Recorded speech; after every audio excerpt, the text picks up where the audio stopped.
All right, well, welcome back to this episode of After Hours Ag.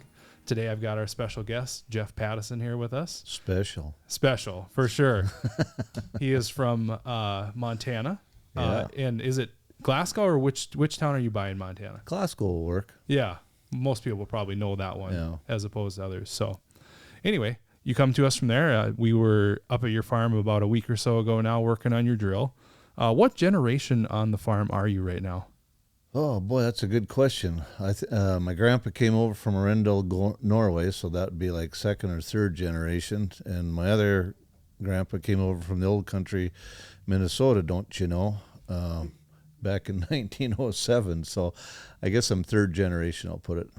Okay, so third generation out there, you said Norway and then Minnesota. Were they farming in Minnesota before they came out to Montana? Yeah, kind of interesting, quick story. Great-grandpa Murdoch Pattison came over from Glasgow, Scotland, fought in the Minnesota 1st Regiment in the Civil War. He named a town Cormorant. It's up by Pelican Lakes there, and Detroit Lakes and Pelican Rapids and Detroit Lakes there.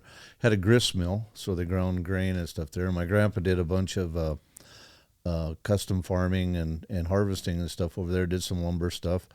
Then back in the early 1900s, Milk River, which we live right off of, started doing a diversion project up in the Glacier Park area. And he came over and started working on Vandalia Dam, which is about 2 miles from where I'm at, upstream actually. So that's the stuff there. And my grandpa, Acre, came over from Arendal, Norway. There was 8 kids in that family. They were starving to death in Norway. I often wondered what was so bad about Norway that he chose Opheim, but, I guess it is. But I still farm that and own that today, so that he homesteaded. So that's kind of a neat sense of pride, I guess, or family heritage, from homesteading and instilling our family 100 years later, so... Yeah, that's very cool. So you said Cormorant, huh? Cormorant. We will probably have listeners that have lake cabins on like Lake Cormorant. Oh, really? Oh, yeah. Oh, I mean, well, if they go in the general store there, they'll see it's a mock-up of the old. You'll see the Pattison grist mill in the barn up there. In there, it's been my grandpa and great grandma and a lot of their kids are buried there in Cormorant. It's kind of an interesting town. They actually voted a dog for a mayor one time. So. and do you know how long the term was? Yeah, 7 years. That's pretty good. They actually voted a dog in. Yeah. That's quite They got in a fight with 2 guys, and the one guy put a dog up, and they voted the dog for mayor. So Must have been a really bad mayor before, huh? well, it was either that or a really good dog. So. Yeah. Oh, so many good dog talking jokes we could throw out right now. That's right. Yeah. Yeah. So you've always farmed then up in Montana. Mm-hmm. How far does your farm stretch? Well, I go from the Canadian border down to the Milk River, so it's a fair piece, but it's split up in 2 spots. So I've got a north unit, which goes from Canada down through past south of Opheim, and then we're west of Glasgow, right on the Milk River, kind of between Glasgow and Hinsdale. Well, in fact, we actually have some irrigated ground over west of Hinsdale too. So, but that's kind of where it was. And my grandpa Jake, when he came over in Vandalia Dam there, that kind of panned out after a while there. Things get to there. He had a partnership there with another guy there. He moved to Glasgow, and then he started an implement dealership selling different things, and this is kind of the war era. So our Pattison implement and what was kind of a instrumental in the town of Glasgow selling farm equipment and stuff. So it's been, I guess, in my heritage for a long time there. My grandpa Acre up at Opheim, I remember working with him with a team of horses, some Perchins, Dolly and Major actually was the names of the horses. I remember that. So I kind of got a unique background in the fact that I remember and actually did some stuff with Grandpa Acre with team of horses, and then my dad and my grandpa sold farm equipment and stuff, and we started with combines that didn't have a cab or seat or anything else, just an old thing. my uncle came out one day with an old Oliver combine, put an umbrella up, and I thought, man, we died and gone to heaven. We got shade, I was like, this is nice, And the evolution of machinery from that time of horse and buggy, basically, or horse-drawn stuff, to where we're at now with GPS and air conditioning, and I mean, refrigerators in our combines. Holy cow, it's just kind of like, this is like cat's meow and stuff. So I've seen it all from that to where we're at, and it's kind of exciting to see where we're going to further. And if I can give you guys a plug, I like what you guys have done with thinking not how do we make a part, but you make a part better and to be more efficient. And I think that's kind of one of the things that I really liked about what Riddy was doing throughout the whole process, what we came up with, and why one of the reasons I hired you guys to come out and do that stuff. But to answer your question, I've been in agriculture for that long, where I've seen horse-drawn stuff to where we're at now with the technology that we have. So, what year do you think it was when they got rid of the horses?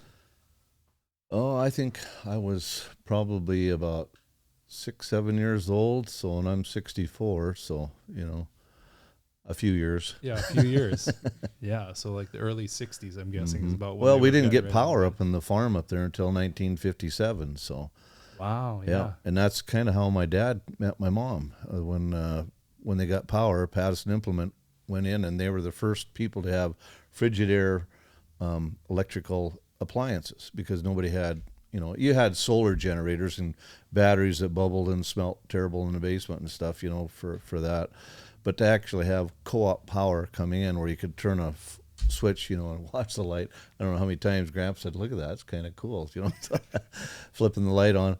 And then, so Dad came up and sold him a stove. In fact, we still have that stove that Dad sold my grandpa, and that was kind of the sparking or the heating up of what you want to call a relationship that my dad married my mom. So. You said you still have it. Is it on display somewhere in your house then? Well, it's right out front and center. When you come into the house, you can't miss it. I'll tell you, right? It's right there. So that's very cool. We actually have an old gas stove in our bedroom from my wife's grandma's old house. So those are cool pieces that, that's a great piece of family history. Some people think it's a whatever junk, but I mean, it's, this, because of this, I'm here. Right. Well, maybe not that, but Right. It's that thing that spurred it on to but it's a piece of history, where you have electricity, and some people say that was the demise of the sheep industry. So you're going to ask me why? Yeah. Why do you say that? I was waiting for that. I don't think I know this story. You don't know this story. No. Okay. Well, back in the days before they had refrigeration and freezers, right? So if you wanted meat, what did you eat? A chicken? Or sheep, right?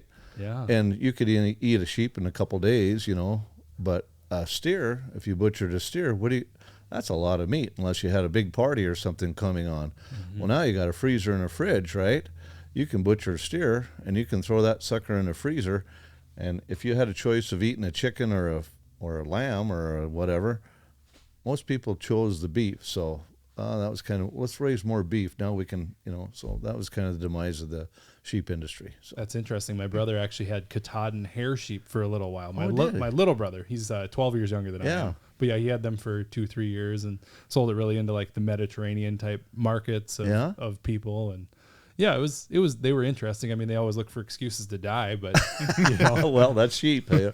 Well, side note, I guess, God calls us the sheep. So I kind of always think, Lord, couldn't you find a different animal, like a lion? Wouldn't that be kind right? of Right. These are my kids. These are lions. Right. Always looking for excuses to stray, right? Yeah, right. Yeah. Oh, man. So speaking of cattle, did you guys ever have cattle? Yeah. Okay. Yeah, Do Grandpa, you still have cattle? Yeah, still have cattle. My grandpa had some red Angus and ran them for years. We have a herd of Limousine Angus Cross. I call them Limflex, and that works good.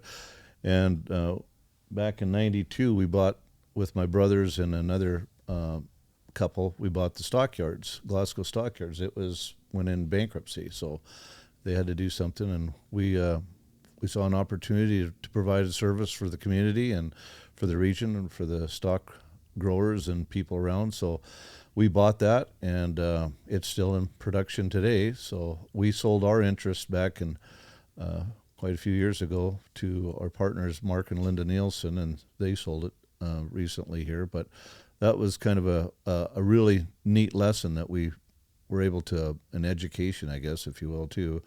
But the greatest people in the world, I'll tell you what, I think so highly of, well, agriculture across the board. And in our country, there's land that you can't farm, so what do? You get some cattle or sheep or whatever, and you throw it in there so to kind of make the income supplemented and whatever, so works out that way. So all the cattle people in our country usually have some farming interest too, whether it be haying or whatever, but it's kind of a neat deal. But yeah, that was back in 92. We bought and we called it the Glasgow Stockyards Incorporated, so GSI. Yeah, so they would auction the cattle there and everything? Yep. Can you auction? I can't. In fact, I actually sold a chicken. Okay. We hired auctioneers. Okay. I ran the ring, though, so I ran the door and out back a little bit. So there wasn't, the only thing that I really didn't do is penning. That's a high-stress job, and if you mess up there, you really mess up. So, but I always think it's interesting to hear from farmers what their other ventures have been, because it never ceases to amaze, how many other things that you've been a part of, or how many other things that you've jumped on, and you saw the opportunity for being a part of the stockyard, and that's very cool. Yeah. So I wear a lot of hats. Yeah. So you were talking about Red Angus, and you have a Red Angus limousine cross. For those out there, I think that people hear a lot about Angus beef, all this kind of stuff. Why would somebody go with? Why did you add the limousine to the breed? Limousine sounds fancy. Right? It does. Well, it does. It's a French, like French bread. You can't just have bread. You got to have French bread. Right. Yeah. So slight tangent. I asked Madison a bunch of different terms in a different podcast, and we haven't posted it yet. But this would have been a fun one to ask him. Limousine. All of his were hard. I didn't grow up in a farming, I didn't grow up in the farming area, and so, or I did, but I didn't. And so he had put a test together, and you could say I failed probably, but yeah, I mean, this would be a good question. He was 0 for 4. I asked him some dairy ones, like mastitis. I was like, can you even name what this is in? Grain farming. We're missing that. Mastitis grain farming. Well, that's an interesting. Anyway, limousine. Yeah, limousine. So they came from France. They have a high milk content. They use them for dairy over there too. Good disposition. Well, I'll be honest with you. So when you're doing production in farming, Angus is the bum underneath the bridge knows what CAB is, right? And they did a heck of a job marketing Angus beef. They got everything is out there with Angus, whatever, But limousine is a lesser known, and it's kind of like hard to break into it. So the Meat Animal Research Center, which is a website that the federal government puts out on it, MARC, they have all the breeds out there, and they have test trials like gestation, calving, feed efficiencies, meat, yield grade, the whole thing. And I went down the thing there, and they consistently kept popping up as one of the top of all the breeds across the board there. Now, they're more down in Kansas, Missouri. You'll find a lot of limousine down there. South Dakota. They're starting to come up more. We started buying some bulls from a guy up, and we sold bulls too, but up in Canada recently. But Garnett, Kansas has been kind of our seed stock place that we've got semen and stuff from. But here's the deal. When you buy ready parts, right, like your openers, right, they last a little bit longer, right, because they're better quality, like 10%. So if you're paying the same amount of money and you're getting a 10% more wear or whatever, don't you think that's worth something? All right. Well, here's what the deal with Limflex. Limflex, I can just about guarantee a 10% more yield on the rail than just a straight Angus. So I have an F1 cross, and an F1 cross, that you don't probably understand what that is. A purebred is just purebred. That's just a cross. An F1 cross means you take a Continental and a British. So a British is like Angus, Hereford, Continental is like Charolais, Limousine, something else over there. Mix those two together, and that's called an F1 cross. Hybrid Vigor is so much better with that, and it increases your productivity and your bottom line because of it. So you mix the breeding around there. And Limousine makes a perfect cross with the Angus cattle there. So we have at least I would say, and I would guarantee 10% more than just an Angus cross, straight Angus. And we've had in carcass competitions with the 4-H kids, we've always won the carcass competition. And so we have where you might have like a 10 to 14 inch ribeye with an Angus. We're up at 17, 18 inches. I mean, it's tremendous. And the muscling and the marbling is intermuscle. It's not like glob you see out there. You see all this white in the ribeye fat. We have that with our Limousine, but it's more intermuscle, so it really adds to it. And it's a yield grade 1, which means it's more lean, so there's less fat that you have to trim off on stuff. So the productivity and the yield on it is a lot better. We sell bulls. We have a buyer, Mark Merlino. I'll put a call out to him. Yeah. So he says, anytime you guys sell bulls, you let me know. He said, I'll buy it. I don't care what it costs. We always make money on your bulls. We ring the bell every time. And ringing the bell is kind of a term for like high Ring price the bell of the of day. excellence. Yeah.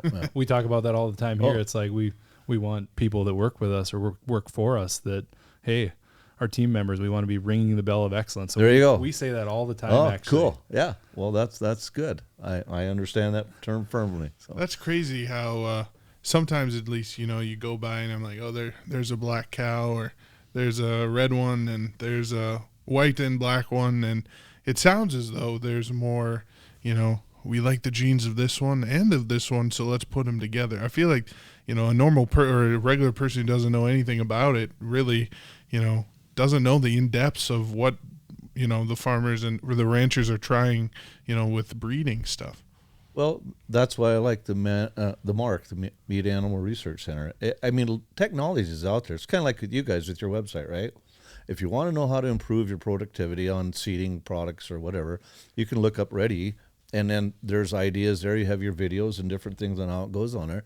It's available if you want to look for it. If you want to just go back to what Grandpa did all the time, well, I guess you can do that too. That's the neat thing we have about this country, right? So, but there's certain instances like dairy. If you're looking for a higher butterfat milk content, then that's what your niche is that you're putting out there. You're not going to want to have a bunch of Guernseys, the black and whites. You're going to have a bunch of like Jerseys. They're a smaller cow, about 900 pounds, and they eat less, but boy, they put out less milk, but it is super butterfat content. So if that's what you're into, then you don't really want to mix that up. But if you want to have something else like volume, well, you're going to go for a big old, Holstein. You bet. Yeah, that's what my parents had. Were Holsteins. Okay, fun trivia question for Madison. Madison. Okay, he just Jeff just mentioned Guernseys. Yeah. Have you ever heard of a belted Guernsey? Uh-uh. Do you know what their nickname is? Oreo cows. Yeah, that's right. Yeah. So they look like an Oreo. So like the middle Middle is white. Yeah, the middle, their fur just looks like an Oreo. Yeah, their fur in the middle. It's probably, I don't know, it's probably like 2 feet wide, maybe 3 feet wide. But yes, They have this belt that goes around. It's the funniest looking thing. Yeah. There were some of those. I think there was some in Gackle actually when we would drive by there. And yeah, a belted Guernsey is called an Oreo cow. All right. When we do the reel, I'll pull up a picture of this thing. Yes. I think that somebody who has no idea about cows and stuff would be like, Oreo? No way. An Oreo cow. Right. And just for those people out there, these cows don't actually produce Oreos. Disclaimer. All right. That's disclaimer. right. But they you can dip an Oreo cookie in what they produce. There you go. Yeah. Full circle. So Jeff, have you had any other breeds of cattle on your farm, or have you done any other livestock? Yeah, every once in a while the bull jumps over from the neighbor. But that's pretty much it. We've started out with Angus, and then my dad would buy just about anything that was like reasonable at the stock market, But we kind of changed that around, and so we went to Angus, and then we were all purebred Angus, and then I wanted to get more I wanted to figure out, how do I increase production above what AI does, and AI is artificial insemination, not artificial intelligence usually. Right. I had to go with that with a couple of people from the government. They're going to do a branding. I said, oh, well, how many head are you going to do? What? Well, we're going to a branding, right? Yeah. Well, how many? Is it like drag it to the fire? Oh, no. It's a product branding. I said, okay. Yeah. Oh, there's a little bit of disconnect. We're there, on a different thing. And I told her, I said, now when you talk about AI, I bet we're way apart on this whole thing. She said, yeah, okay, I bet we are. So, what percentage of your cattle do you AI then? None right now. None right now. Oh, okay. Yeah. I mean, the boys I got 2 boys that are starting to take over. So we have done that, but we actually did embryo transfers too, which is really when you get into high-tech stuff, it's high cost. For us, it didn't pay off. I mean, you can flush a cow and get a bunch of embryos on a really good producing cow, and then now they have gene selection, so you can pick bulls or heifers, and the technology is there, and genomic testing, which is we're starting to get into that a little bit more, where you can test, the traits that you want to shoot for. So like I said, technology is really coming up pretty fast. It's interesting. I would bet right now the cattle industry probably uses only maybe, at best 30-40%. I don't even think they're using 40%, to be honest with you, of the technology that's out there. Chicken poultry industry using like 90%. Hogs are probably 70-80% of the available technology out there. Cattle industry, we're still way behind, I think, on a lot of that stuff. But it's just kind of still riding the range and type thing. So we're still going, and it's okay. I mean, everybody's got a different thing on there, but I think technology that's where we're at on it. So what we've kind of studied and went through, I'm happy where we're at. So my question would be, like, labor-wise, does it save you more time doing AI versus like letting a bull do its thing? I guess that would be my question. Is it saving you any time? I don't think it saves you any time, but what you're getting out of it, genetics. So, I mean, if you can get a bull that, you go down to like the sale barn and somebody has a production sale and bulls are going for $3,000 to $5,000, average. And it's just kind of average. Well, they'll get a cow bred, right? But then you go to some of these sales where they have phenomenal and proven genetics where the meat is 20% more and the milk is 30% more, and the calving ease is quite a bit more. So proven genetics are quite a bit better. Then you pay a lot more for that bull, and that bull is like up to like 300,000, 400,000 or more. So I can buy that bull, the juice from the bull, and for $30-$40 a straw, and breed my cow, and do it that way. So if you do 100 cows with that, then that costs me, it's a lot cheaper to buy it that way than buying the other bull. So, and the genetics you get from it before. But you have to do either a time breed or a visual AI type thing. So it's a lot more labor intensive for AI, but the results that you get later on sometimes are worth it. So yeah, even with AI and stuff like that. So on the dairy farm, all we did was AI. I guess we'd have a cleanup bull from time to time, maybe for some of the heifers or something like that. But it was also, you could also drive a couple more things from it. You could drive, if you're going for sex. So if you're going for the sex of the animal that you were trying to produce, I think they have guaranteed ones, and you can guarantee that you're going to get, a bull or a cow. You can also, for us anyway, it was keeping a Holstein bull. You don't want to have a Holstein bull. They're mean. They are as mean as they get. They are mean, and they're big. Yeah, they are true. so big. Mm-hmm. They're they can get up to 6 feet tall. Just boy. standing there. You can't. They're huge things, and so safety is another thing with that. Certain bulls that have real good temperament, like we were talking about with the limousines. I'm sure that's adding some of that good temperament. Like Holstein bulls, you just never want to have one of those around. Or I mean, as much as you can, you don't want those. So, and then the other thing is just it's just so much more. If you are breeding them with AI, or at least we found that it's just so much more reliable.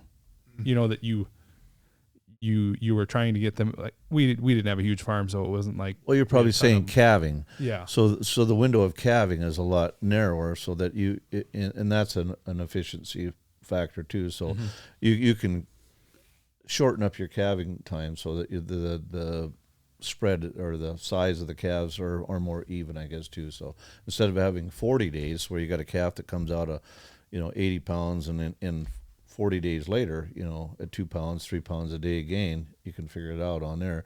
Then you have one that drops that's another 80 pounds. That's quite a bit of difference, across the herd. So if you can shorten that up into like 10 days, wow, you got a lot.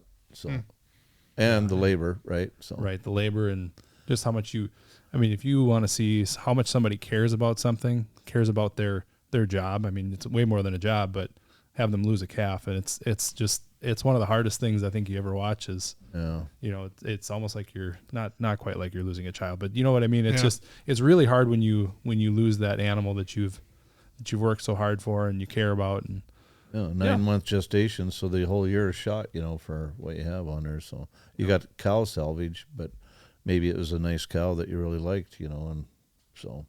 Yep, for sure. Well, switching gears just a little bit, at what point in your life did you realize, hey, I'm going to be a farmer? This is what I'm going to do. Holy cow, I haven't got there yet. Like, did you have any other childhood dreams? Perhaps? Still trying to figure out what you're going to be when you grow up. Yeah, well, if I ever grow up, I think being with Grandpa and Grandma and on the farm, and I kind of grew up at Opine with my Grandpa and Grandma there, and then my other grandpa down in Glasgow, Pattison. It was just something that you did, it was a lifestyle that you didn't even think about. I don't need an alarm clock to get out of bed, right?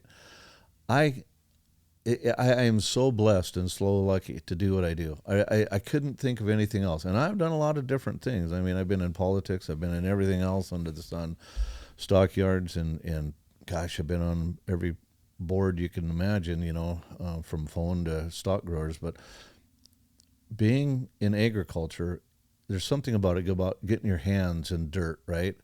That is just so intrinsically nice, and seeing life. I'm a life guy, right? That's the best way to put it.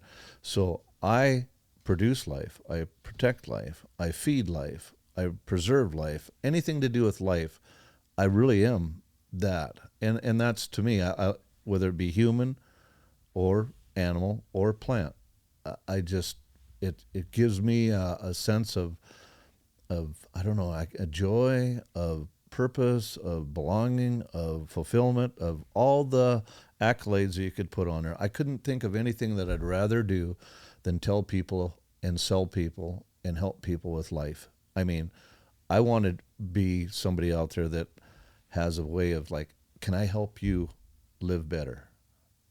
Can I help you do something? I mean, how do I make the plants better? How do I, protect the plants? The cattle, it doesn't matter what it is. I guess it's a fundamental something I can't explain when that happened, but I had a realization or epiphany, if you want to call it, a while back that, gosh, everything that has to do with life, I'm involved in, and I get to do it. It's like awesome. So I think from a young age, you get over there with Grandpa tilling the garden or pulling weeds and stuff, and Grandma, slapping you with a ruler or something. Come on, you gotta get more weeds out there. It's not dark yet, type thing. Or milking the cow with Grandpa, or whatever. It's this kind of early morning, and well, cows got to be fed before you do, So it's kind of one of those things you kind of grow up, I guess, and you don't really think about, am I ever going to do anything else? Just have that opportunity that I've been blessed and afforded to do. So, yeah. So, what did you do? So you finished up high school. What did you do right after high school? Right after high school, I was in high school. I was doing mechanic work at Farm Equipment Sales, which was kind of cool, and had a great boss. Ed Swanson was boss up there. So they sold a lot of the same equipment that my dad and my grandpa and my uncles did at Pattison Implement. So that was kind of fun. And I liked mechanic work, I kind of worked on stuff. So I decided I want to go to Northern Montana College in Havre. And as I did, I took mechanics, so diesel mechanics and then automotive. So I did that, graduated, got to be an RA, came back to the farm, and pretty much did that. And then one of the greatest things that happened in my life was in 1983. Okay, and that was Peanut Gallery, or Pistachio Gallery. yes. I met your wife Dawn in married her the 1983? next day. Yep, so Not quite. not quite. that would be a real romantic deal. Yeah, right. Yeah, April 1st, 1983.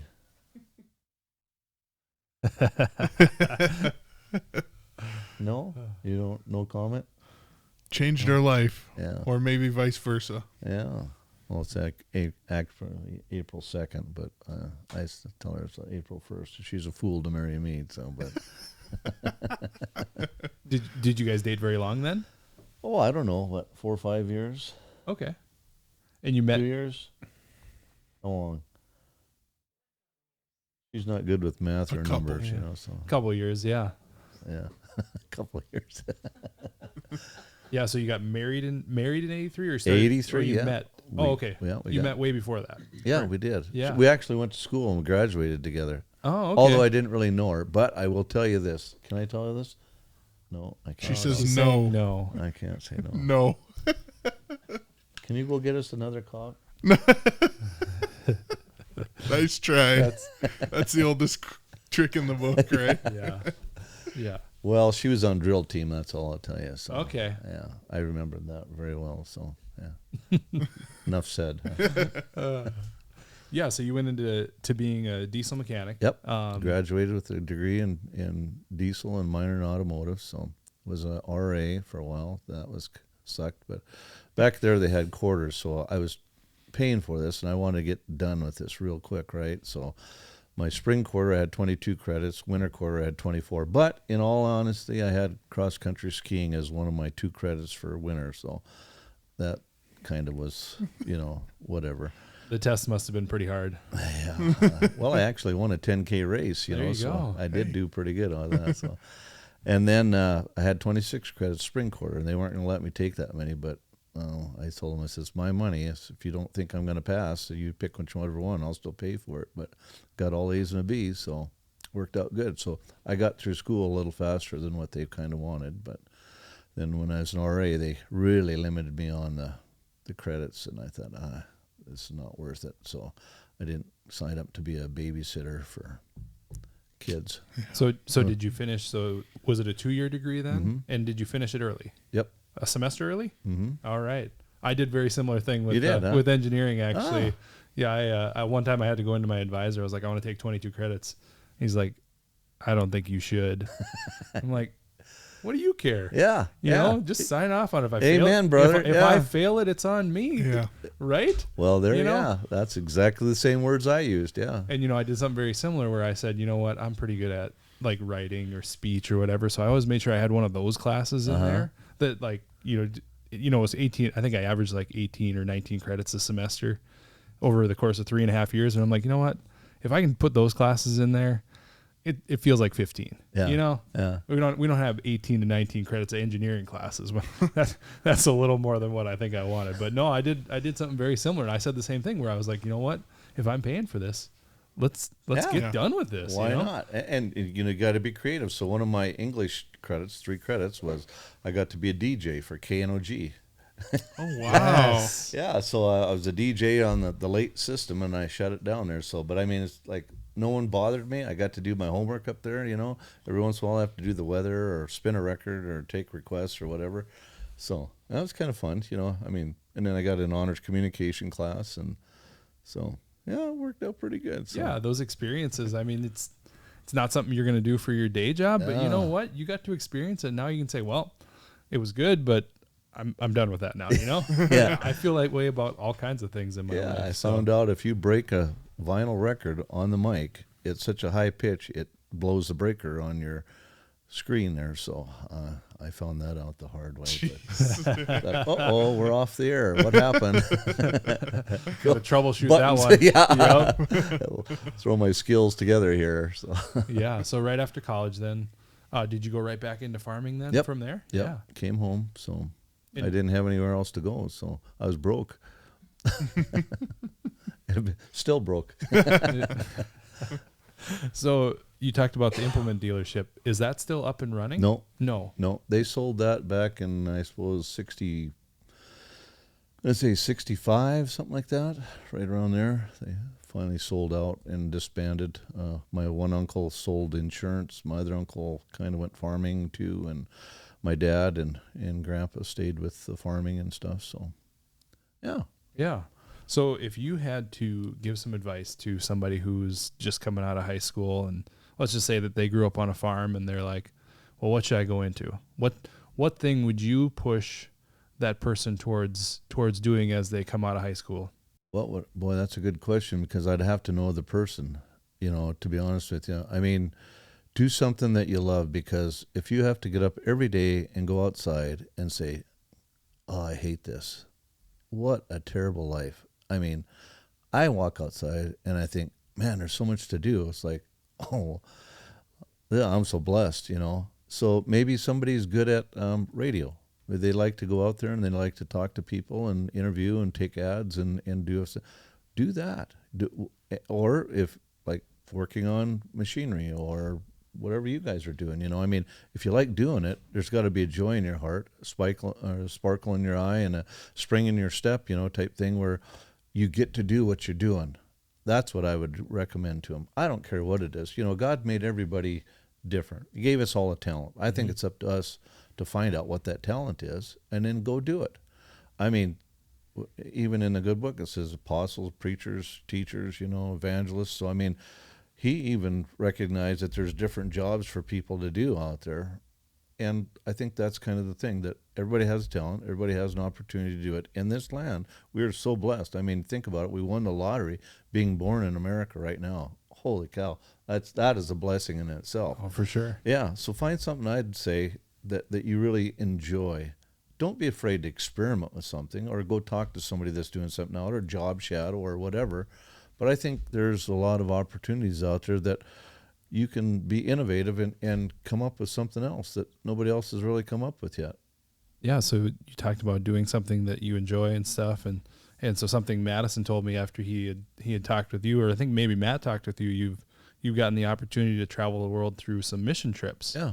Where have you been able to go through your mission trips? Well, I've been to Mexico. We went down to San Luis Rio, Colorado, which is south of Yuma, and we built a house for some people down there, some natives, locals, I guess.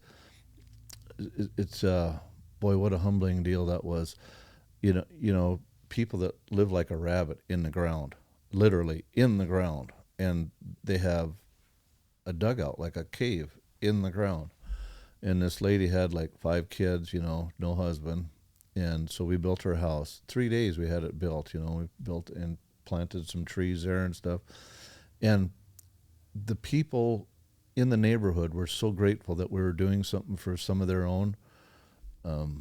I shouldn't probably tell you this, but it's kind of a funny story. So there's a bunch of dogs running around, but one day they brought us some tamales, and we didn't see any dogs running around after that. But I mean, so yeah, I'm just saying it. You got to find meat somewhere, I guess. Weird coincidence, Yeah. But the thought process was they were so grateful that we were doing something for some of their people, and I thought that was just like, there's that old adage, it's better to give than to receive. That's really true. Then I went down one time with a church in Nicaragua, and that was an interesting deal too. There's Managua, Nicaragua is like 1.8 million people there. There's about 1,500 people that actually live in the dump in Managua, and some of them been there 16 years and not once set outside of there. Prostitution is a terrible thing down there. I mean, grandma's doing it, daughter and granddaughter, and the conditions are deplorable. There's a mission that set up a place down there so that these kids that are born through this whole thing have a place to go, at least one clean meal and a shower and a little schooling and stuff, and faith-based and stuff. And cervical cancer is terrible down there, so we had a doctor come down and we did some other treatment with them. But my job was a welder, so they were building a compound for women to get out of that situation, so they'd pound paper and make cards. People would donate sewing machines, and so they could do sewing projects and stuff, something just to get out of there, and they had crews down there working, doing and the primitive stuff that they had down there is just remarkable, with masonry and stuff, hammers. Everything was by hand. There was no electric stuff except the welder. And that they had a ground wire in it, not a copper wire, but a steel hard wire. Stuck it on the metal there on the frame that I was welding on and sparked it so it stuck there. So that was the ground. And the old Forney buzz box, if you know what a Forney buzz box is, it's like a 240 amp. It was all broke, so all it could do is 240 amps, right? So, I mean, it's like, wow, way high. And I'm up there straddling this thing, cooking fish, basically. And the metal was so thin, you had to really watch it, because if you weld like normal, you'd burn through it. So I really learned how to weld fast and with a bridge there to bridge up the metal on it. But they use the same welder to torch out a hole in the plate, to go across there to build a stress part on there. And they just gouge it out with a welding rod. And the natives down there, the Mexican or the Nicaraguans, they could cut a piece of metal just as straight as pie with a hacksaw. Man, I'm over there, the thing's going on. I'm thinking, geez, I miss my chop saw. So you get kind of spoiled on some of the tools and stuff that you have there. But we did that, and it worked out good. We were way ahead of schedule, so I got to give a little speech to the natives and stuff there. And the contractor said because of our welding crew was so far ahead that he was going to pay for the gates to come over there. And boy, it was like hats were going up in the air, and it was kind of a fun deal there. So that was an interesting deal. Another place that I was at was like Israel. Well, that's really I spent 18 days over there. When I came back, my heart's still there, to be honest with you. That's, think about it. You're the land where the Lord walked, and walking on the steps that Jesus actually stepped on, and seeing in the villages and stuff where he did, the people there, the land, it's so, right now what we have, anti-Semitism in the news and stuff, it's just so blown out of whack. I mean, I can't imagine it. If you went there and you actually saw what was going on and the truth about Palestinians and the Israelis, Hebrew people, it's just night and day. But from what the media is trying to portray, it's just crazy. And not all the Palestinians are bad. I want to tell you that right up front. Hamas means terror, means destruction, means whatever. Hezbollah is the same way. So you got these two factions that want to kill Israel completely.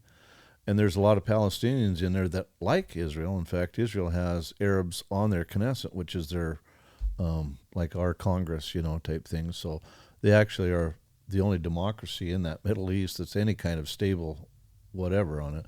But it was really interesting to go through there and talk to some of the people and learn a little bit about the land, to camp where people camped, in the Bible days, to see where the shepherds, when the announcement of the birth, to be right there in Bethlehem, see where they still make the sheep. It was just, it brought the Bible alive, I'll put it that way. And it was just really neat. I'll tell you a quick story. There was a guy there, I watched a wedding come in.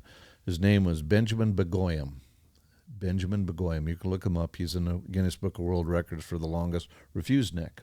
Now, refused neck is somebody that's refused to leave a country. He was in Russia.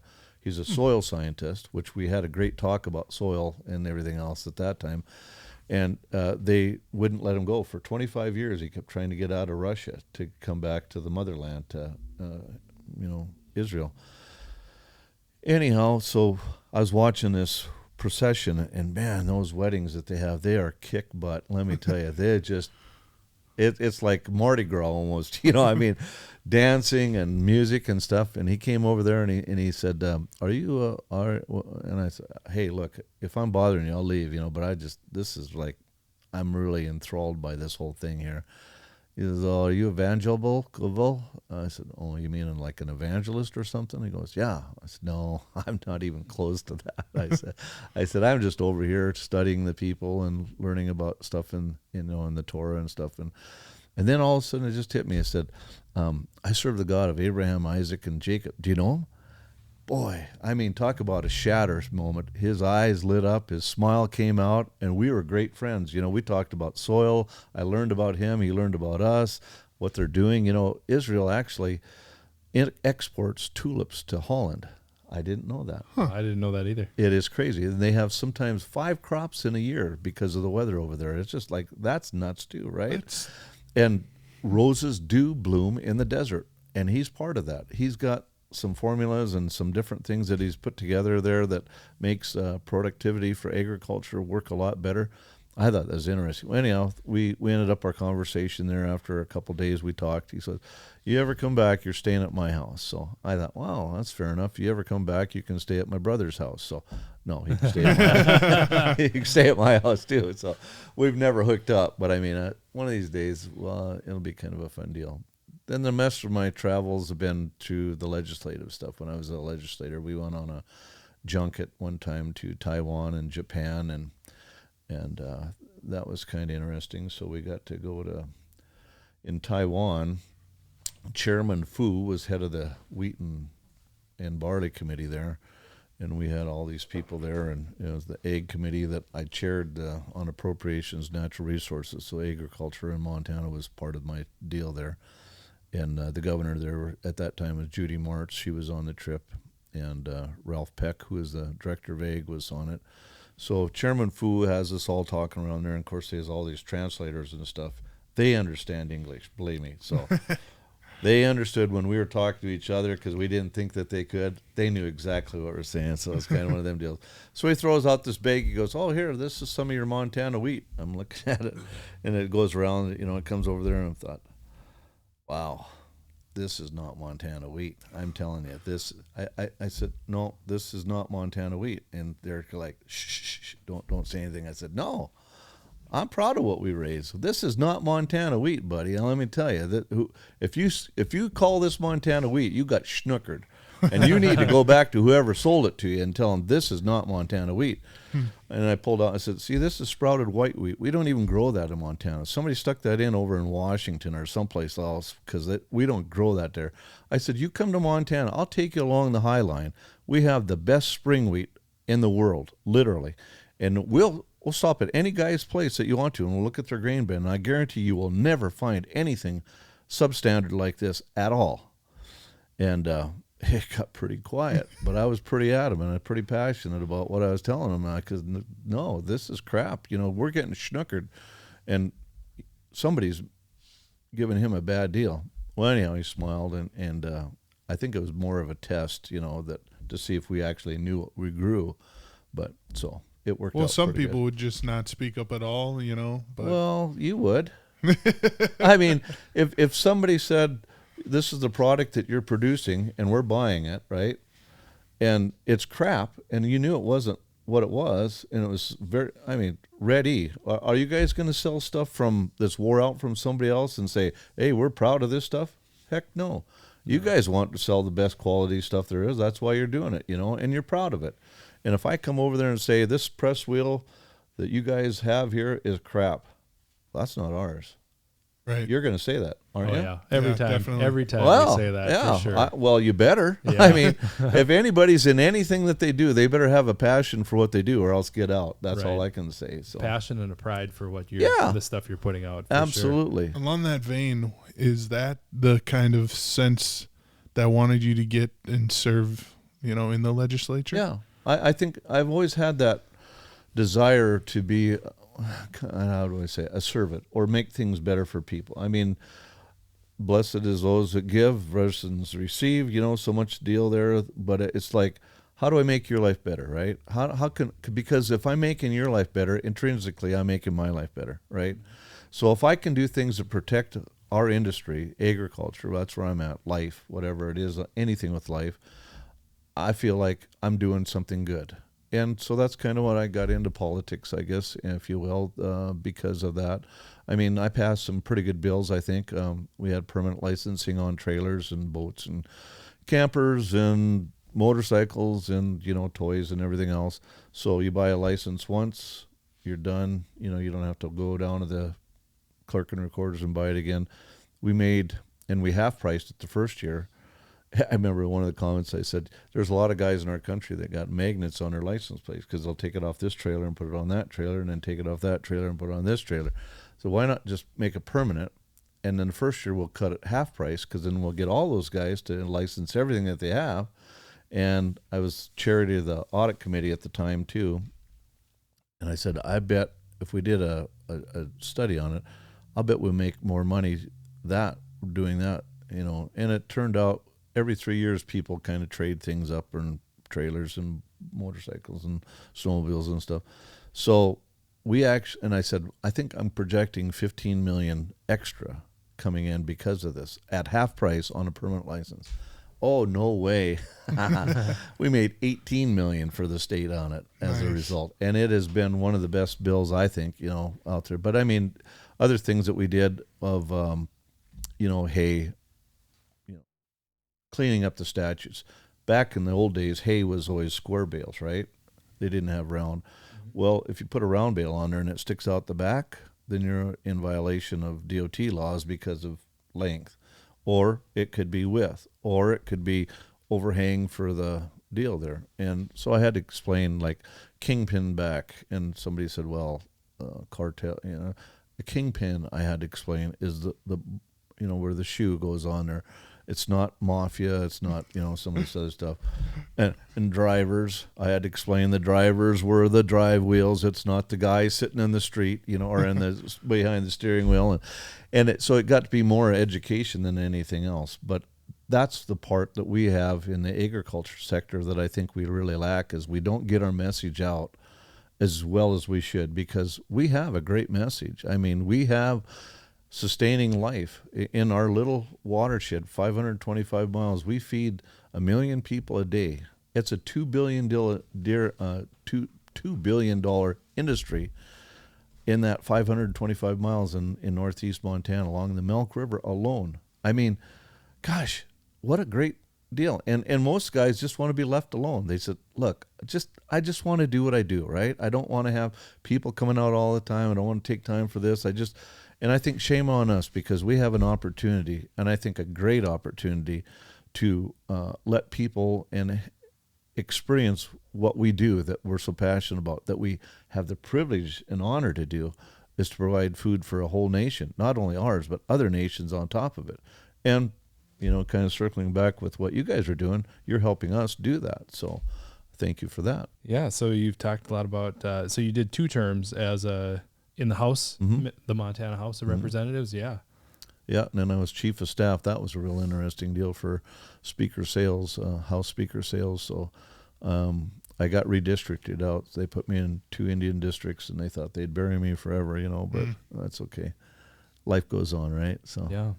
And Madison told me that you were a part of passing the bill to keep under God and the Pledge of Allegiance in schools. You remember that, huh? I did my research. You did? Jeff. Huh? Oh, well, awesome. You don't know how much information out there. No, I'm just kidding. Yeah, I wouldn't doubt that. Yeah, no, that was kind of an interesting deal. So I passed that bill. That was the time in 2003 when Congress was talking about getting rid of the under God and the Pledge of Allegiance. I thought, are you kidding me? I mean, what are the most basic deals? So I had to fight with my leadership there, and it was going to be a late introduction, and didn't want to do it. And I said, well, I'll sit here till the cows come home, really, and I'll hold my mic up until the press finally comes over. Pattison, what are you up to? And then I'll tell them that I want to have this. And they all asked me, and he said, you would do that, wouldn't you? I said, oh, yeah.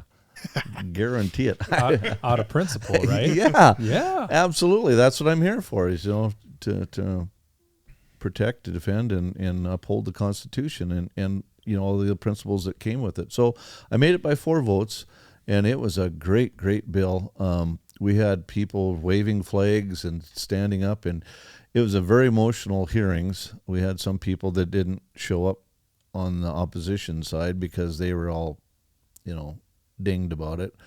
But after it went through, then we had quite a few vote changes that people thought, maybe I should probably change my vote because this isn't going to look good later on down the road. So, but yeah, it was a great bill. And when I held up my mic to the speaker, he shook his head and looked down. Oh, geez, I don't know. So, Representative Pattison, for what reason do you rise? So I laid introduction of a bill, which is non-debatable, so it's either up or down. And so 4 votes got me through. So that was it. That was close. And so on that, you didn't have like a hearing or anything where you had people speaking in favor or speaking against? Oh, no. Oh, you did have all that. Yeah, okay. yeah. And here's the cool part about it. So I knew how the process worked. So I already went to the Senate, and the president of the Senate, Bob Keenan, was there. And I picked a guy there, Dan McGee from Laurel, who was a senator there. And I said, this is what I'm going to do. And I want to speed this up so people can't say, well, it has to go through the House, and then it has to go over to the Senate. Let's run them conjoined together and do it at the same time. So this is what I'm going to do today. So he goes, okay, cool, we'll do it today. So in the Senate, they ran it up, and then on the House, I ran it up, and then we worked it together because it was the same. So that's how it worked out. So I figured out a way to do it, but you may love a bill, but you got to have friends in other places too, because it's a lot of bureaucracy. And I was a student senator when I was in college, and so we got to see a little behind the scenes. And so it's a lot about having friends who can help you out. And that sounded like, if we can do this today, it gets done. If it's 2 days, people have moved on, because you think about it, you're serving this term, you get elected and you get in, and once you get in fast, at least I bet it went so fast that every day, you're trying to do, and, so many things are happening every day, and people are always saying, well, what are we paying you for out there? But It's like things happen so fast. I feel like it's hard to keep up, and, things like this, like Jeff said, it happened in a day, and, luckily that you had some help from some other folk, and no, it worked out good. 90 legislative days. That's what our session is, every 2 years. So you get a kick out of this, if I may. So the toys bill, that permanent licensing one, it got killed in transportation the first time in the House. So I thought, oh man, I was kind of disgusted by that. So I went and talked to the Legislative Legal Counsel, and I said, if I could find a bill, broad enough title, that's already passed through the House, but it's now in the Senate, and we put it into a Senate committee, and we made an amendment, got his bill, put my bill into it, could we do that?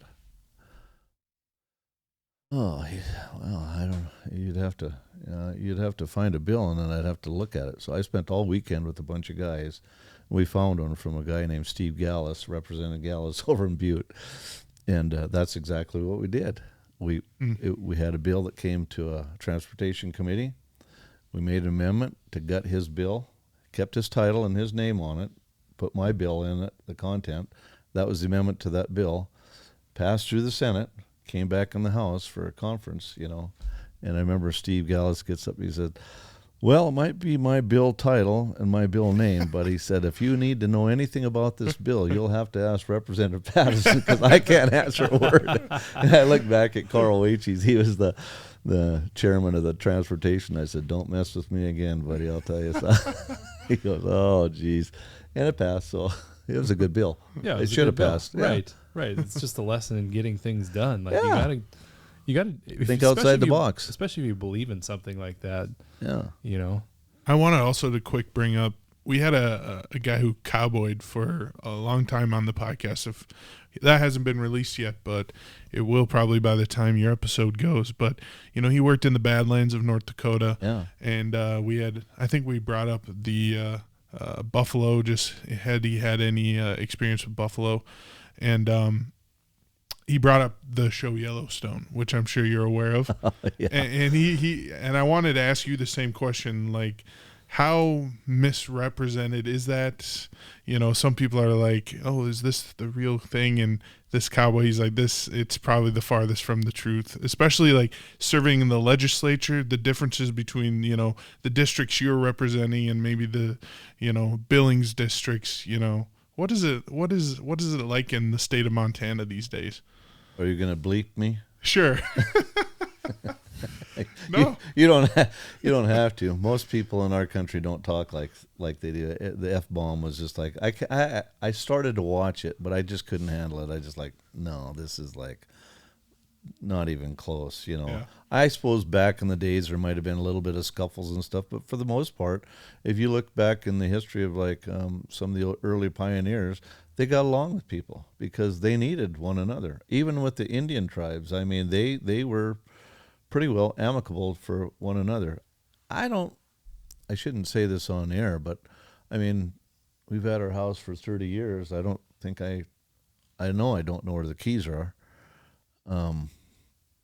We haven't had to lock it. In fact, if somebody needed something, I would like them to feel like that they were welcome to use the phone or something if they actually had a need. And I think most of our neighbors around where we're at are the same way.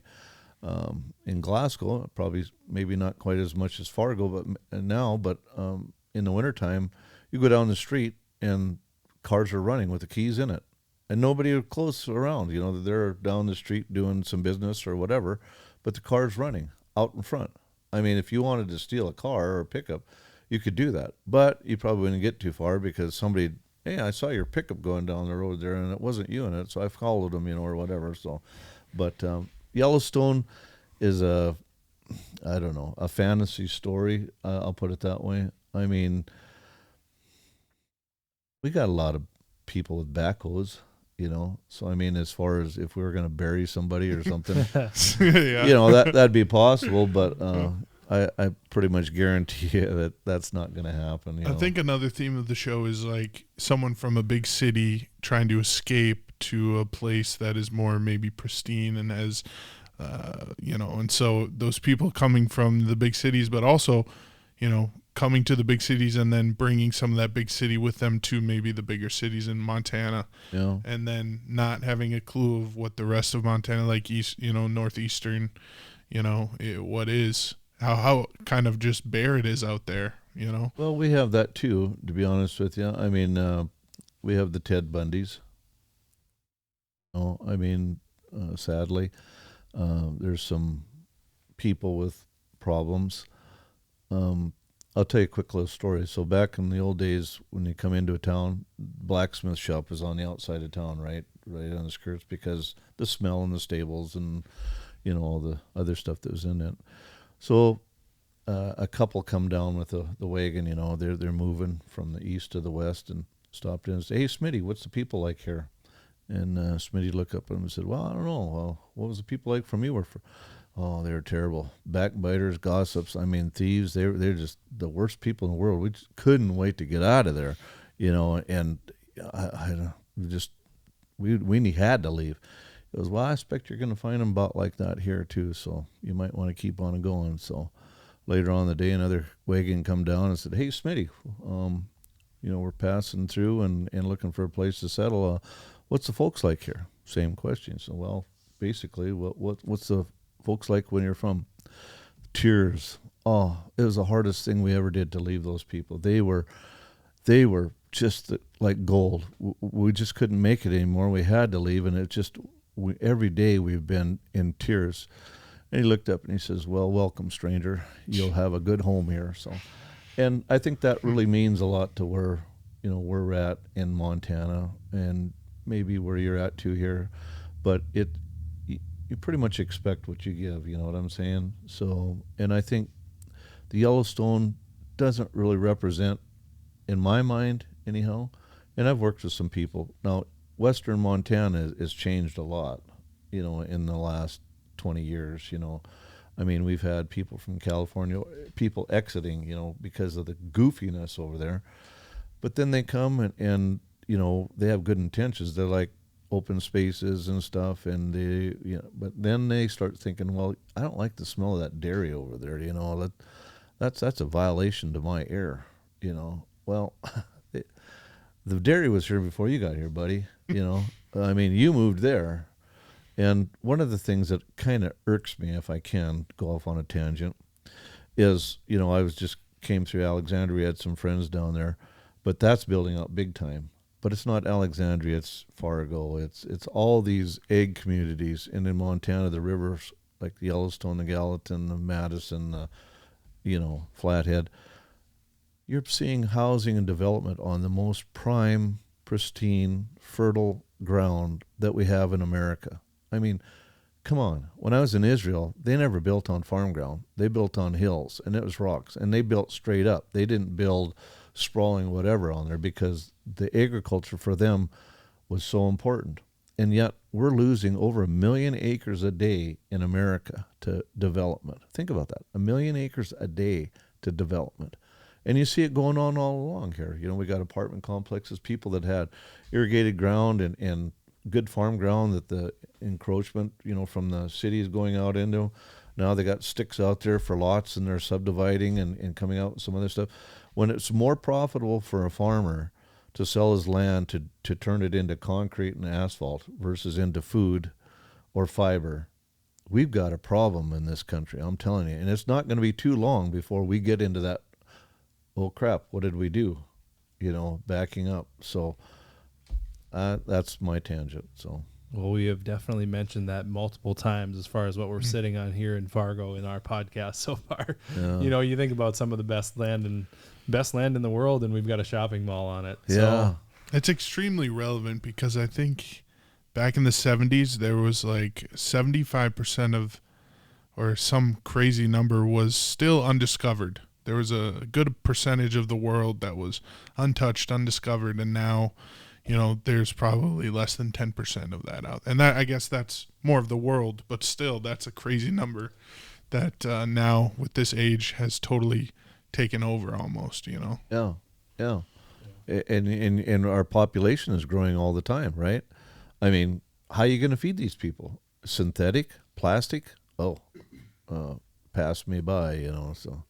Right. Not going to do that. For sure. Yeah. I mean, they have enough problems about GMOs and things like, Absolutely. how can you say I want all these synthetic things that, we're fine with that, but GMO, no. Ridiculous. Anyway, so we've already kind of touched on this a little bit, but do you have anything else that you can think of that, if you were to talk to somebody, if you had the ear of somebody that was, had no idea about farming, like grew up in a city, thinks their groceries come from the supermarket. That's where they get made and produced and everything. What do you have anything else that you would want to say? Hey, this is what it's like. This is what farming is like, or this is. I guess the first thing I'd ask them is, do you eat? You eat. You're involved in farming. I mean, that's it. And they talk about sustainability. So what does that really mean? Sustainability. Think about it. There's environmental regulations and stipulations that come down there so onerous from people that have never set foot on a farm that knows what it's like, to actually do something. We have regulations on mining. If you have a rock pile and you want to change a rock pile and put it in like a dam area, you almost have to get a 310 permit or a water permit because you're mining, because you're moving rock or digging up. I mean, it is the most goofy stuff there from people that don't have a clue. So I would like to ask them or talk to them and say, here's what it is. If you eat, you're involved in agriculture. What does that entail? Do you know what it's like to get up in the morning and go out and do this stuff and come back at night to see plants grow in a 90-day period of time that you have to get all this stuff in for whatever, value that you're going to get out of it? That's your year's income. In 90 days, basically, that's what you're working through to get this whole thing to come through there to provide food and fiber for the world. I mean, what are you producing? What contribution are you making on a worldwide basis right now? What are you doing?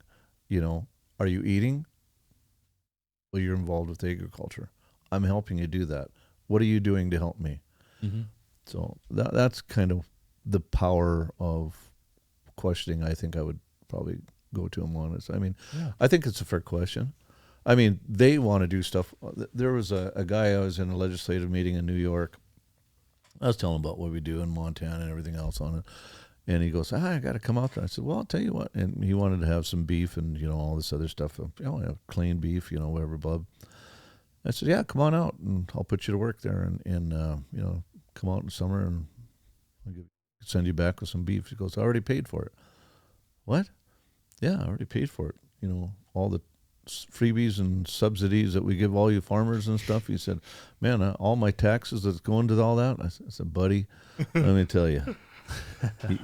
You lit a fire on this tiger's tail. Let me tell you, I'm going to set you straight real quick here, bud. So I told him about the farm bill. It was like 5% or less of actually goes to farmers. It's food stamps, WICs, Meals on Wheels, and all the other supplemental stuff that comes out of there. They dump stuff in there and call it a farm bill. And it's goofy.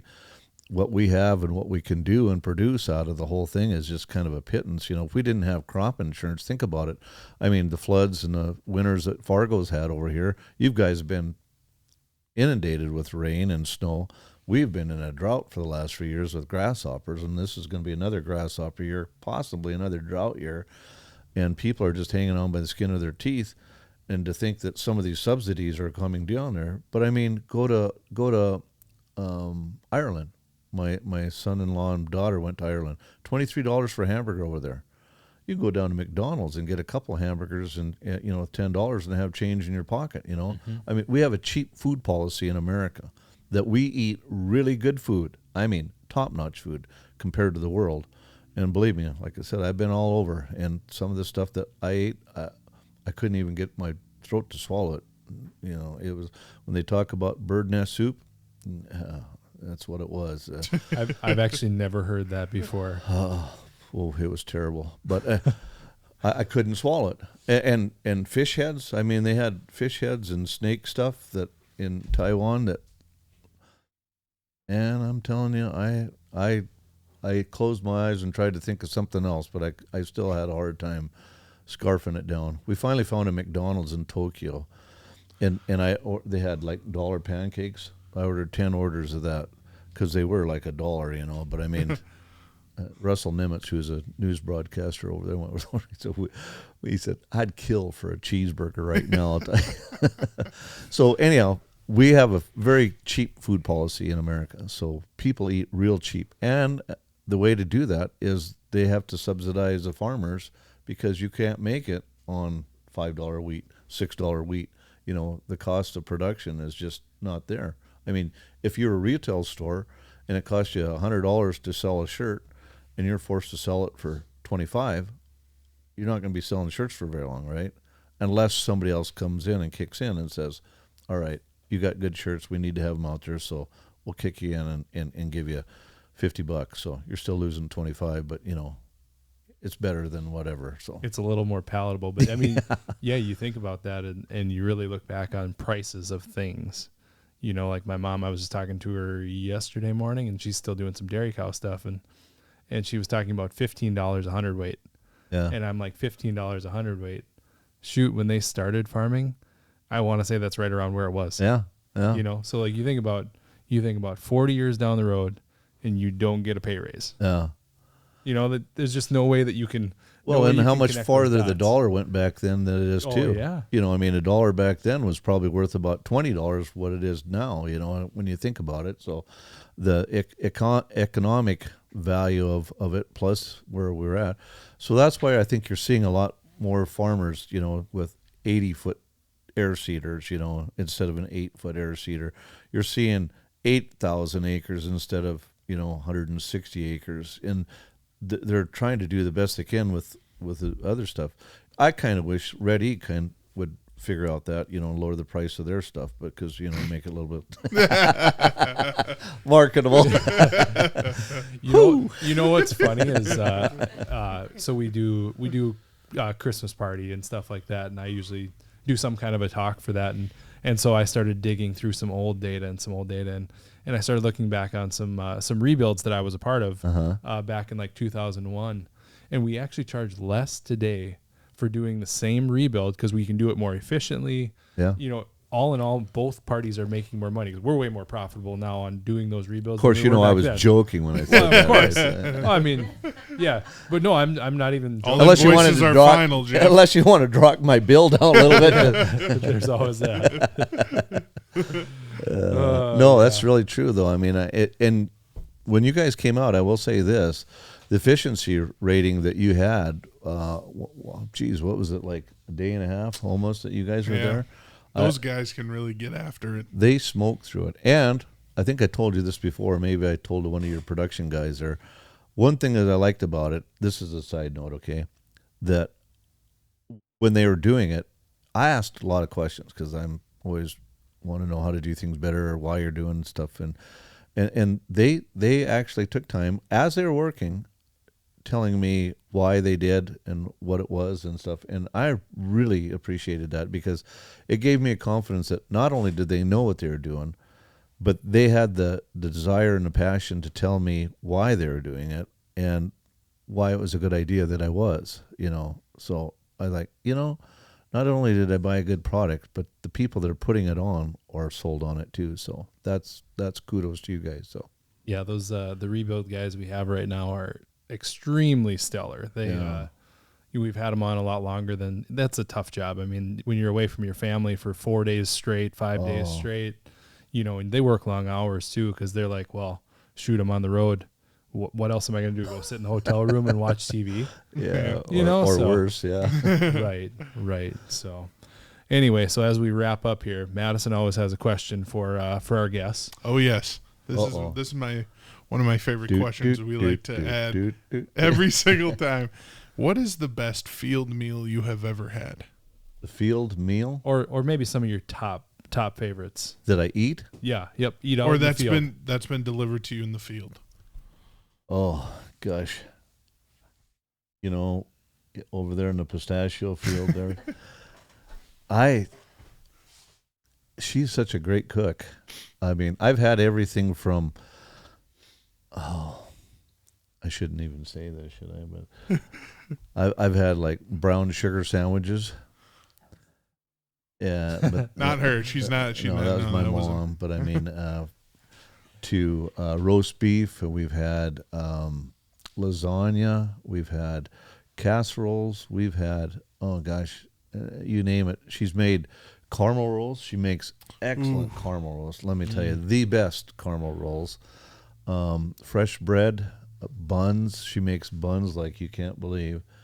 I can't really put it down to the best one, but I will tell you this, my best meal that I would ever have, if I had the last meal that I could ever have, it would be roast beef with potatoes, carrots, onions, all mixed together. To me, that's like home. That's like heaven. That's like, you can't get it, when I batched up at Opheim a lot, and I'd throw in a roast beef, and it's nothing like she does, but I'd come back in and at night, and it'd be done, and the house smelled so good, and I put extra water in it with some bouillon, and then the next morning when I went out to work, I'd slice it up so I'd have a roast beef sandwich, and then it was all sliced up. Then I came back again that night, and I had a little bit always left over. So the juice in the bottom with the au jus juice and bouillon and stuff, I had a French dip sandwiches then for supper. Then it was like I'm so hungry right now. I am too, especially when we were talking about buckets. Steaks and good marbling. Oh yeah. Oh my goodness. Yeah. Boy. Well, there's something about it. It's just, but I don't know. She always makes creative stuff too. So it's like, I don't, sometimes she'll make chicken. I'm not a big fan of that, but I think her meals are always been in like lasagna. I mean, that's kind of a neat meal to be out on the deal there. Or she'll make a stew. Oh, she makes great stew. Let me tell you, Irish stew she makes. Puts tapioca in it to thicken it up a little bit. And we've had people ask for recipes for everything. Sometimes she'll make chili, which doesn't always go good, but later on when you're in a cab. Just saying. I always said that, if you brought me a meal, I don't think it really mattered what it was. I mean, it's very appreciated every time somebody brings something to you. Yeah. Yeah, absolutely. You know, the thought that somebody cared enough to make something for you, you know, to eat, you know, to keep you going and everything else, that's really, and she's really awesome with that. So, right. Of course. Keep the cook happy. Right. Yeah, exactly. Well, how did you like the treats that we brought you? Oh, so every day on the rebuild there, we were blessed with a pan full of goodies, whether that be any sort of cookie you could imagine. It was on there, whether it was, you know, a powdered cookie, a cookie with, you know, Hershey's in it or something. And my question that I asked the rebuilders at the time, I'm like, these taste so fresh. How do you have all of these on hand at once? All right, you know what I mean? I'm like, it was an assortment. When I say assortment, there was, you know, probably 13 or 14 different choices you could make. And that, not only that, but we had a supper one night where there was, would you call it fry bread or Indian tacos? Indian tacos. Oh my gosh, we ate down in the hotel lobby and we could barely crawl back up to our rooms. We were so full. But yeah, it's delicious. Yeah. No, she's a master cook, that's for sure. So wait a minute, have you never had fry bread like Indian tacos? You've never had Indian tacos before? I have. Oh, okay. Yeah, no, boy, I did. No, I had. Yeah. We've done that before at my house for sure. But the recipe she has is like spectacular. Yeah, and if you get them and slap some butter and some honey on it. Ooh, you could eat your meal, your regular meal, and then have dessert right after. Absolutely. Yeah. Well, that's great. Well, thank you so much, Jeff, for coming in. I think we could honestly do another podcast. I wrote myself enough notes. I'm like, boy, I could dig into that a little bit further. We could talk a little bit more there. But we really appreciate you coming on. Well, I had fun too. So I mean, it's just like I said, when I was in legislature, it kind of became more of instead of a statesman. I don't like the word politician, but I felt like sometimes I was more of an educator than I was anything else. You know, telling people about what we do, our lifestyle. I remember one time I held up a paper. We were talking about a donut tax bill, not to tax donuts, but I mean around a city. So, and raising taxes on some of the people that are coming in there, because you got like Bozeman. The average house in Bozeman is now like $850,000. And when Grandma and Grandpa built that back 120 years ago, you know, it might have been $850. So the price of product or property has gone up that much. So they're trying to keep up with the infrastructure and how to cover it. And yet Grandma is being penalized because she can't afford all these higher prices that's going up. If she sold it, she'd have the money, but then where would she live, you know? So I was talking about eastern Montana, and I remember the Phillips County News, I brought a paper there, and I held it up. Look at this. 12 obituaries, 12. No births, no birth announcements, no marriage announcements. 2 grocery stores in the whole county, just 2. I said, you guys don't have a clue as what we live and what we do out here. There's 3 times more cattle than there is people in the county. I mean, that's the fact of life. And yet, what we're producing is intrinsically and economically way more valuable than what some of these people in the high rises are doing over there. And we're doing this every stinking day. We don't get days off for holidays. We don't get days off for, you know, whatever, you know. It's every day. And I'm not bitching. I'm happy to do it. But I just think people need to know that this is the way it is, you know. I mean, our lifestyle is declining. I mean, as far as people, right? And schools are shutting down. Hospitals are closing up because you can't get people there. You know, I just coming back from Mayo for a deal there, best clinic in the world. Glasgow's a good clinic, but most of the stuff they have to do there, they ship me out to Billings, and then from Billings, you know, I'm doing some other stuff over there. So it's a interesting world where we got specialization type thing. But eastern Montana, you know, our farming and ranching is getting bigger and bigger if we can do it on a family deal. What scares me, and my other side note, is that we got NGOs moving in and a non-governmental operation, 503c, charitable, whatever, that they get money from Mars Candy Bar to run buffalo, but it's not farm buffalo, it's wild free roaming buffalo. So there's a whole lot of difference. And I want the buffalo people to know that I'm supporting them 100% because they're raising buffalo like we raise cattle. But these NGO people want to have wild free roaming buffalo like deer, elk, antelope, but they're going to watch over them so you can't go out there and get a tag unless you buy a tag from them. Or if you want to spend the night for $3,500, we'll let you sleep in a tent and you can see the sunrise and the buffalo walk in the morning around your tent or whatever. But be careful, Well, that's going on right now. Yeah. I'm serious. And so they're buying up scads of state and federal land and private land on these ranches where they're bidding where we can't because they got all this tax-free dollars that are coming into them. And it's killing eastern Montana for sure. But I mean, some of the other places too, not only that, but North Dakota. And, North Dakota has a great law where you're only allowed so many acres to have farm, non-governmental farming interests. And so I wish like crazy that we could have got something like that done earlier. I mean, how do you do retroactive? Because, I mean, you can't turn back the clock. And the people that already have it, what do you do there? Right. They're not going to give it up. Yeah, and it's a tax issue. So they got this land that is a ranch and it's based on tax value, right? So they're paying hardly any taxes, and that was one of the things Montana decided a long time ago is we're not going to tax the farmers and ranchers at the higher rate of like commercial type thing because we believe in agriculture. It's our number one industry still, so we need to protect that. But these guys are taking advantage of it, and they're putting that stuff out there, and they're not paying what they should. It's recreation. It's not agriculture at all. So that's, I guess, the long and the short, so.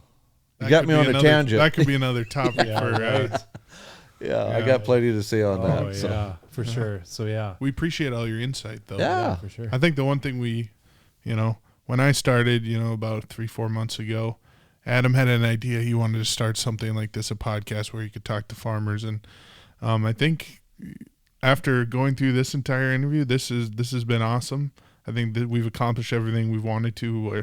Education. We want to, whether we reach, the farmers, maybe your neighbor, maybe Tony Fast is listening, but also that person. He never listens to me.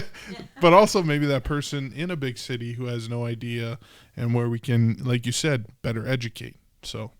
Well, you never know. I guess you cast a net and you see what you have. Throw a rock in a pond, you always make a ripple, right? So that's right. That's wherever it goes, it goes. But yeah, well, thanks so much. Well, thank you guys. So yeah, thanks for listening, and let's keep farmers farming. Amen.